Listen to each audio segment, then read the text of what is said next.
அந்த சுடு தண்ணியில் அந்த கருவாடு க்ளீன் பண்ண கருவாடை போட்டு நல்லா அலசி எடுத்துக்கலாம்.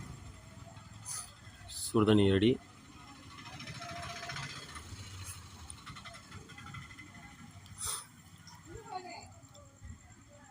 சுடு தண்ணி ஊற்றும் போதே உங்களுக்கு தெரியும் அந்த அழுக்கெலாம் அப்படி பிரிஞ்சு வரும். நல்லா ஒரு கிளறி விட்டுடலாம். இங்கே பாருங்கள், அந்த அழுக்கெலாம் தனியாக பிரிஞ்சு வந்துச்சு. இதுக்கப்புறம் நம்ம ரெடி பண்ணலாம் வறுக்கிறதுக்கு. கேஸ் பற்ற வச்சிடலாம். எண்ணெய் ஊற்றியாச்சு. அதில் லைட்டாக கொஞ்சமாக கடுகு போட்டுக்குங்க. கடுகு பொரிஞ்சு வந்ததும் கருவாடு போட ஆரம்பிக்கலாம்.